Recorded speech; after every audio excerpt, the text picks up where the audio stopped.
A week from tonight will be the holiday of Shavuot, which marks 3,336 years since we, the Jewish people, stood at Sinai and we heard God proclaim, "I am the Lord your God who took you out of Egypt, out of a house of bondage." The experience of standing at Har Sinai itself is recorded in the Torah as being very important. Just having experienced that with the thunder and the lightning and the mountain of flame and the level of prophecy that was shared by each and every Jewish person. And as is often cited, it's unique to Judaism, this beginning and initiation of the religion of Judaism. And it really is the initiation because by all accounts, the mitzvot which define us as God's children and the people of God and as the servants of God all commence at this moment in time. When God spoke to us directly and said, "I am the Lord your God who took you out of Egypt, out of a house of bondage." The Talmud, the Gemara, relates this to marriage.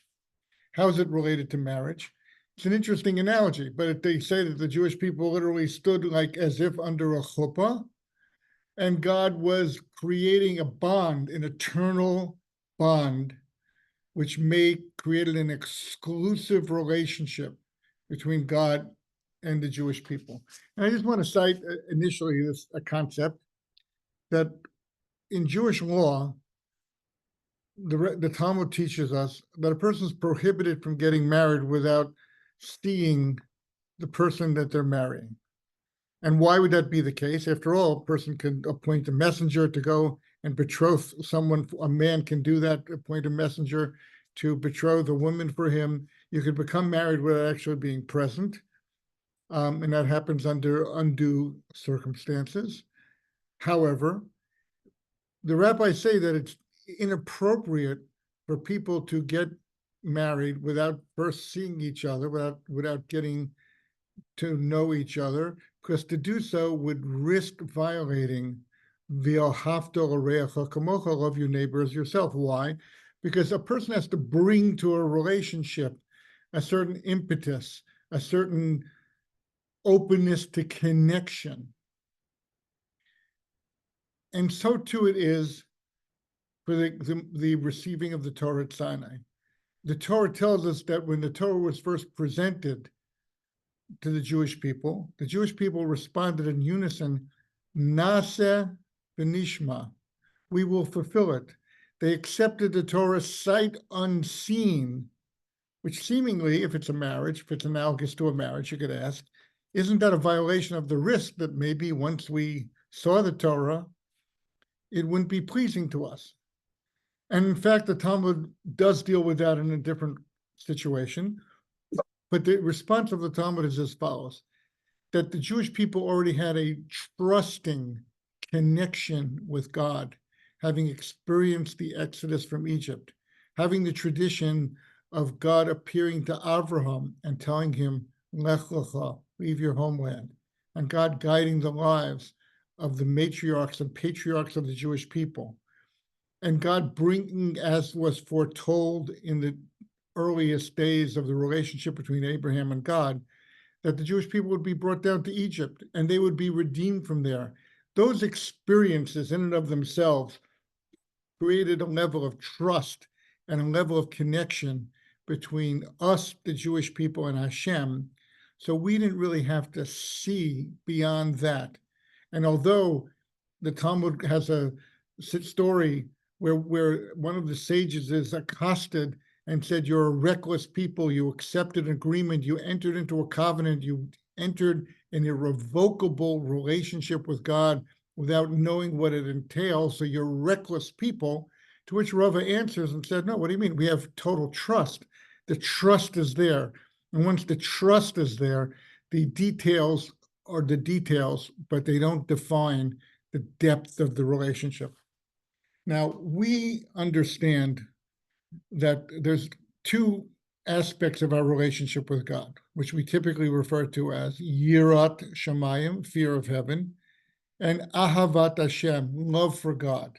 And those two have an interplay with each other, and it's commonly understood, although we're going to challenge that a little bit, that first a person has to go through a stage of fear, reverence of God to enter into a relationship of God.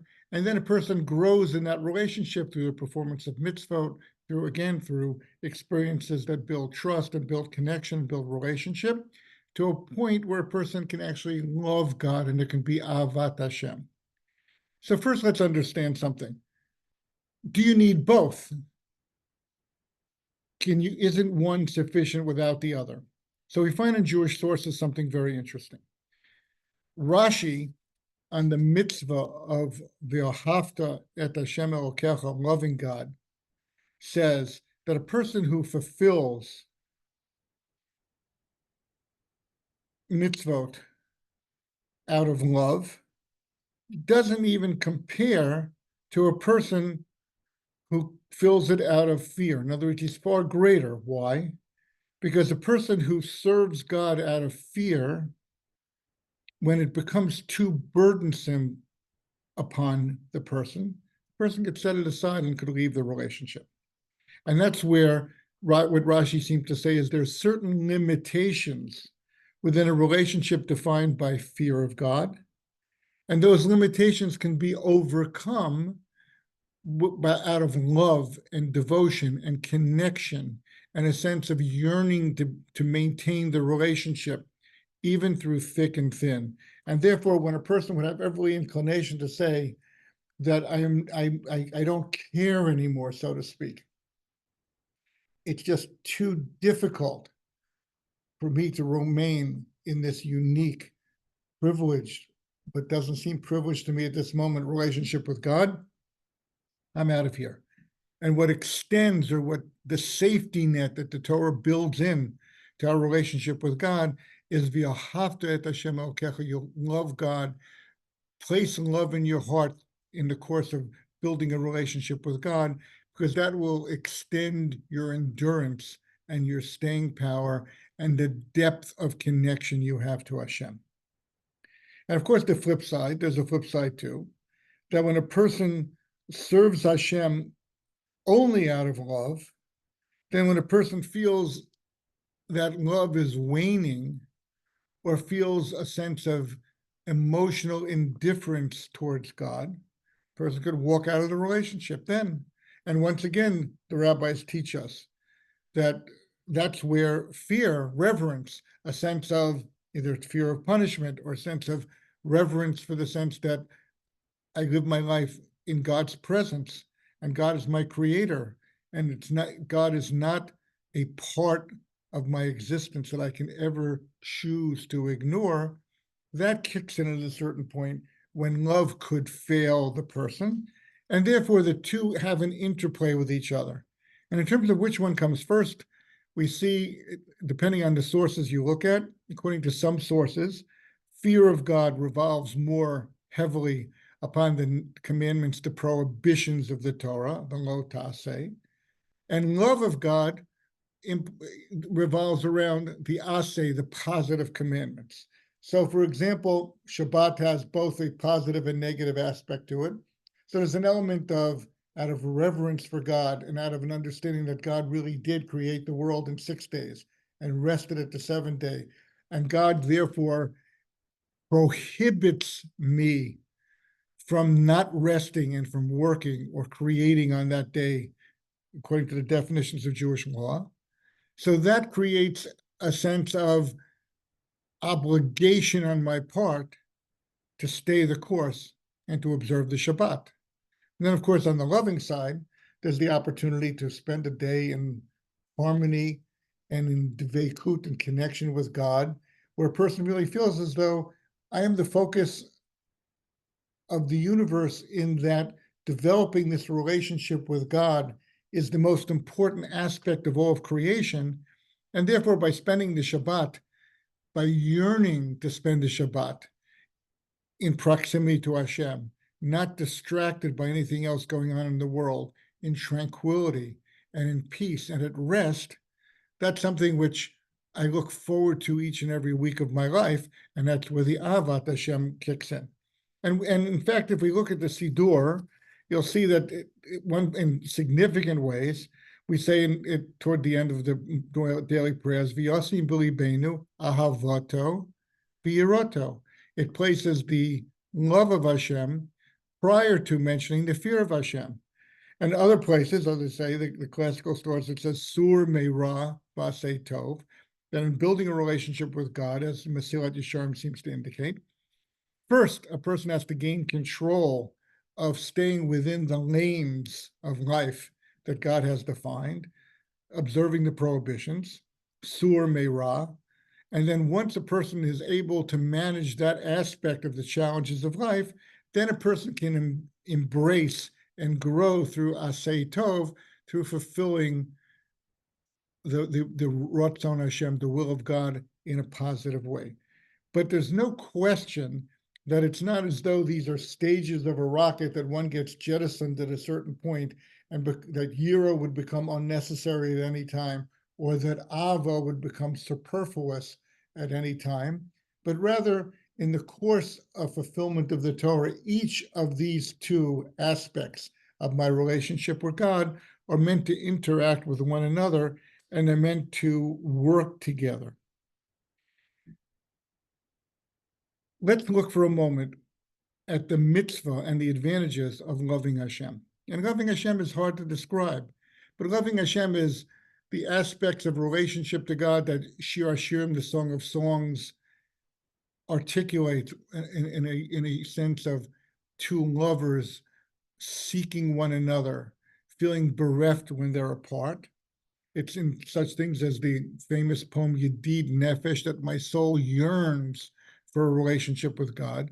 And indeed, Maimonides writes that one can learn through the attachment one may have for a love of a spouse to actually extrapolate and understand love for Hashem. And Mesilat Yesharim says similarly, that there's a certain special nachat ruach, a certain special satisfaction a person gets out of pleasing their mother and father and feeling as though that they're pleased with them.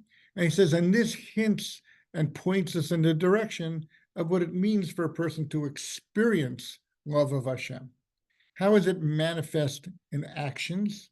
It's manifest in actions specifically that when a person serves God out of love, so there's a certain passion, there's a certain joyfulness, there's a certain sense of exuberance that a person brings to doing mitzvot, which of course then builds that loving relationship more and more and more.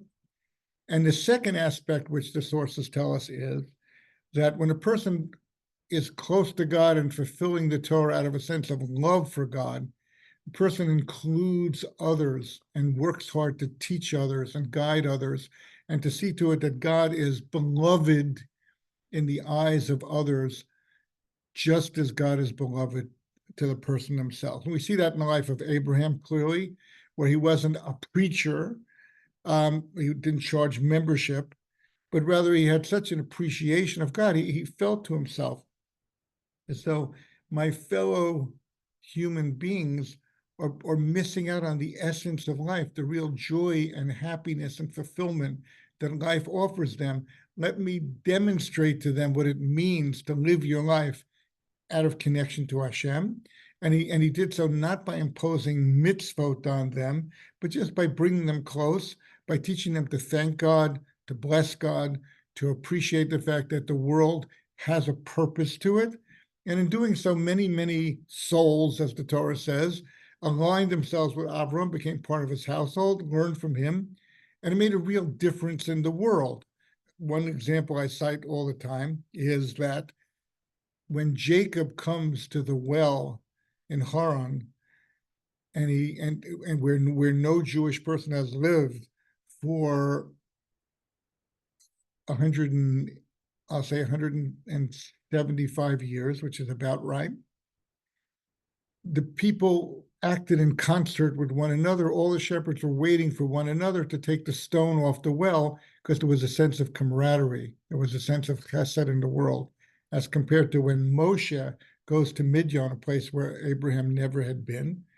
And when he sees the daughters of his future father-in-law, his wife included, around the well, and he sees the other shepherds molesting them and bothering them, that contrast is because since Abraham passed through that city, that place, he left an indelible impression on the people, and the people acted on a much more sensitive, caring, kind level with one another than they did in the city of Midian. So he changed the place forever just through his presence, and that presence exuded a sense of joyful attachment to God under all circumstances.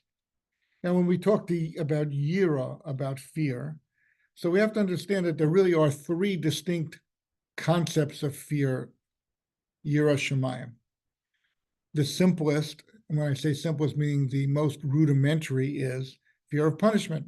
People are naturally afraid of harm and pain and discomfort. And the same way a person learns to be careful and not play with fire, sometimes out of experience and sometimes just out of learning that lesson because it was repeated to the person so often. So too, a person has a natural sense that I want to do what will be best for me. And to the extent that I've come to understand that there's a God who is a creator, and God has rules for all mankind, for the general population of the world. There are 7 mitzvot b'nei Noach, 7 Noachide laws. And for the Jewish people, there are 613 laws for us to observe. And when a person understands that this is God's will, and that if I'm going to challenge that will or go outside of my lane, so to speak, then there are consequences to that because it matters, because that's part and parcel of what the meaning of life is. The next level beyond that is a sense of yirat haromamut, where a person feels as though that I'm awestruck by the greatness of God. I'm cognizant of my own weakness and smallness in comparison to God. And therefore, I have a sense of awestruckness, like I wouldn't dream of challenging God's will in the world, just out of a simple understanding that who do I think I am? And when you stop at this stage, here you have an interplay between Ahava, love of Hashem, and Yira, which I think goes as follows. Ahavat Hashem is, God created me in God's image. Bishvili nivru ha'olam. The world has a purpose to it, and I, as a human being, am out to fulfill that purpose.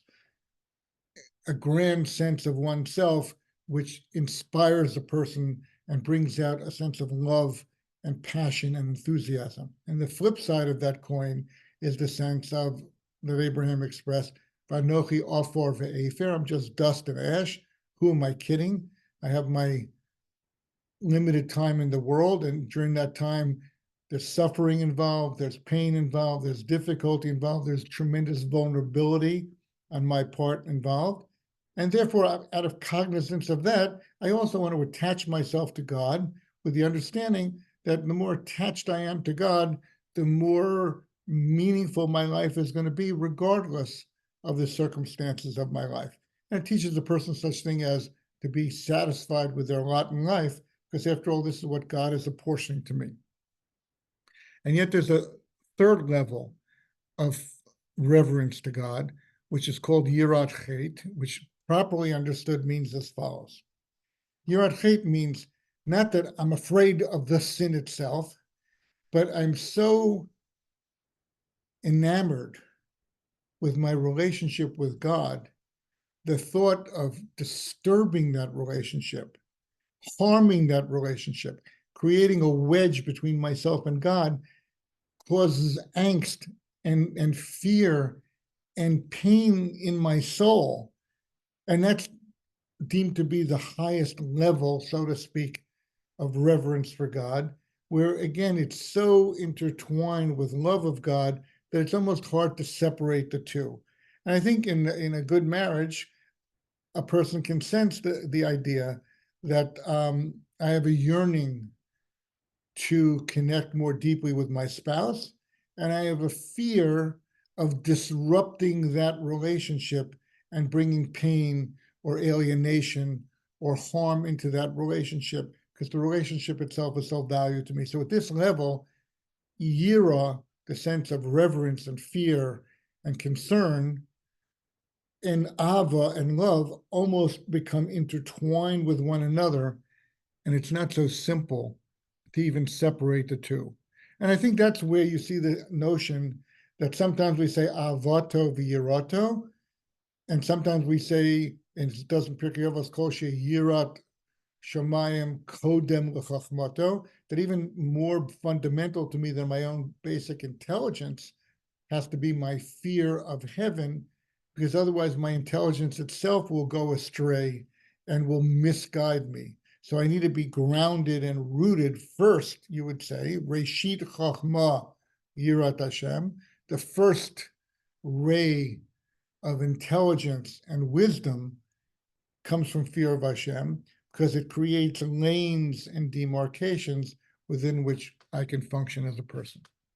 So I just wanted to conclude with the thought of, so what are we celebrating on Simcha, on Shavuot, when we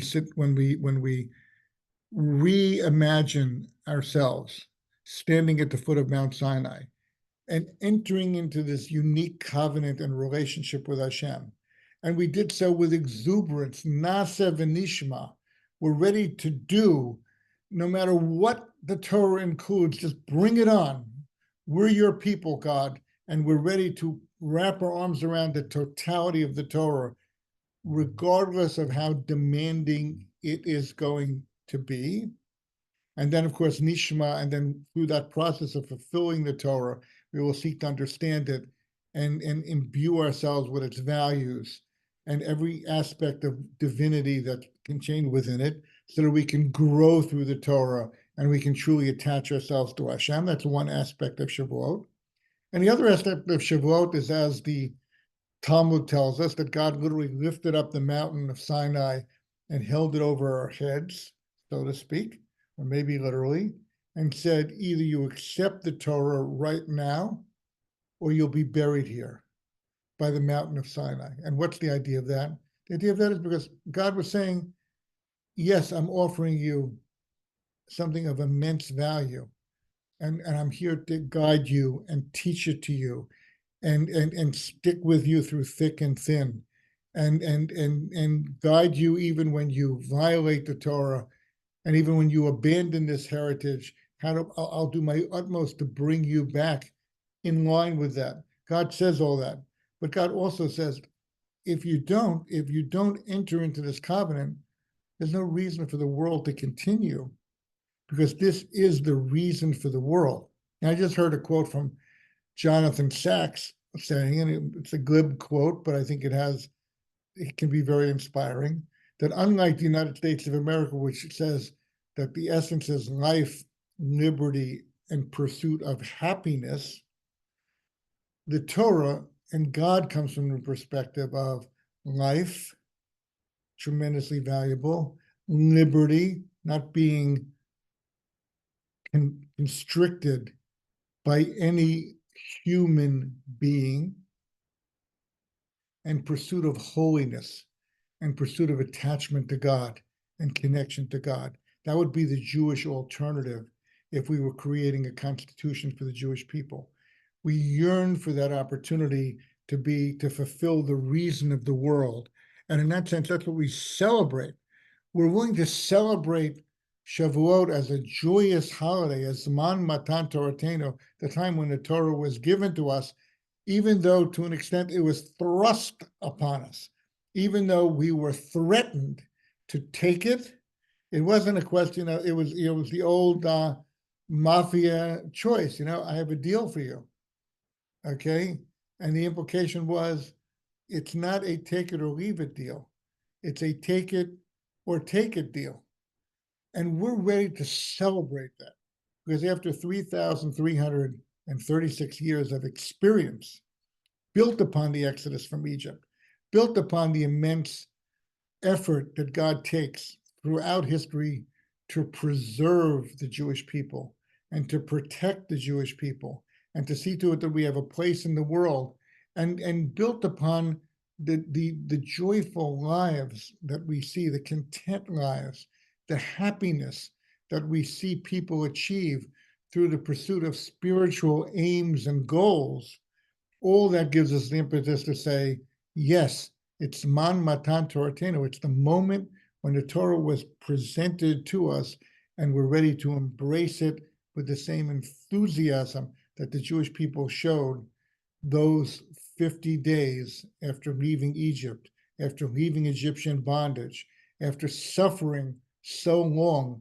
under the oppression of fellow human beings, to see that now I will have an opportunity to embrace a relationship with God unfettered by any other consideration other than reverence for God, Yiras Hashem, and love of God and Avas Hashem. And I just want to point out that in an interesting way, in the Gemara, in the Talmud, there's a passage which sort of sticks in your throat when you read it.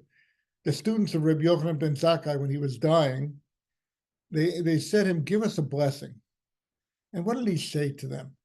He said to them, I'll bless you that your fear of God should be greater than your fear of your fellow mankind. Should be greater than the social pressure you're going to experience, the pressure to conform, the pressure to be honored by your peers. It should supersede that. And I have to say, the Talmud itself records that the students did a double take and said, Rebbe, is that what you think of us? That's it? That's the blessing you can give us? And Rabbi Yochanan ben Zakkai stood his ground and said, basically, you don't begin to realize how intertwined with your reverence for heaven are so many other considerations. And a lot of times when people talk about fear of heaven, they're really talking about the inability to get a good shidduch, to marry their children off to somebody of their choosing. Their fear is of social separation. Their fear is to stand out and be different. All these constraints are very, very real for us. And what Rav Yochanan ben Zakkai was pointing out is that think a lot about this idea of reverence for heaven. Think about what it means. And indeed, there's a special prayer that we have the custom to say this Thursday, and you should really look for it. Friday is Rosh Chodesh Sivan, the first of the month of Sivan, and the Shloh, Rabbi Hurwitz, who was a mystic, lived right around 1600. He composed a special prayer for parents on behalf of their children. And unusually in that prayer, it states that our children should have Yiras Shamayim. Our children should be imbued with reverence for heaven. And then he says, not ersatz reverence for heaven that's just superficial or chitzonah, but real reverence for heaven. And what he's pointing out in this blessing for our children is we should be role models for our children, and we should learn to differentiate what it means to have the healthiest, fullest sense that if Roosevelt said there's nothing to fear but fear itself, for us, it boils down to there is nothing to fear other than fear of God. And to the extent that that becomes our core principle, that we have a direct sense of accountability before God, of responsibility, of an understanding that, yes, God does judge the world. Shavuot is not the day of judgment, don't get me wrong, but Shavuot is the day in which God said, here's a Torah, here are lanes to stay within, and here are launching pads of positive mitzvot that will revolutionize who you are and can create an unbelievably close, meaningful, lasting relationship with God. Take this Torah, use the attributes of Yira and Ahava in the right balance, in the truest form of the words, and together you will truly become and be an eternal people, and you will justify the world through the service of God. Quite a moment for us to celebrate. And on that note, I want to wish everyone a Chag Sameach. And because next Tuesday night will be Shavuot, there will be no class then.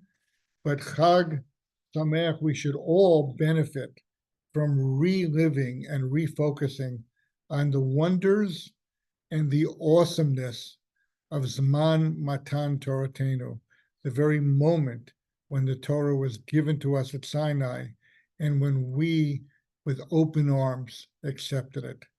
Have a Chag Sameach. Chag Sameach. Thank you, Rabbi. Thank you.